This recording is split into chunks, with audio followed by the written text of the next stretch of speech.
Кэтрин торопливо шагала по тротуару, ведь страшный ливень обещал перерасти в жуткую грозу. Из-под зонта она бегло оглядывала тротуар лишь чтобы понять, туда ли свернула в спешке. Мимолетно скользнув взглядом по серому хвостатому зверьку, она решила, что это крыса. «Странная крыса», — подумалось ей, — сидит, мокнет и шатается.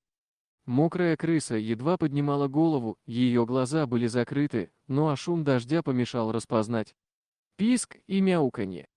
Когда Кэтрин поняла, что на самом деле это был новорожденный котенок, конечно, мимо пройти она уже не смогла. Крошечный, совсем замерший, слепой и с пуповиной на животе, таким новый житель Окленда в Новой Зеландии был при первой встрече. Конечно, Кэтрин была реалисткой и понимала, что заменить маму такой крохи она не сможет. Котенка было жалко, но оставить его умирать под дождем недопустимо. 12 дней спустя Брюс весил всего-то 100 граммов. Он все еще не открыл глаза.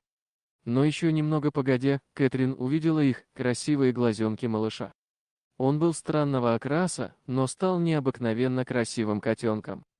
Она выкармливала его из пипетки и инсулинового шприца, учила лакать молоко из миски, пальцем смачивая ему нос, а затем, когда он смог кушать самостоятельно, она поняла, что это больше, чем дружба. Не любить его невозможно, и его новая мама упорно трудилась, чтобы обеспечить ему тепло. Брюс ответил лаской и отменным здоровьем. В 9 недель это был уже почти килограммовый красавец-кот. Спасибо за уделенное внимание. Если вам понравилось видео, поставьте лайк, а также подпишитесь на наш канал и не забудьте нажать на колокольчик и оставить комментарий.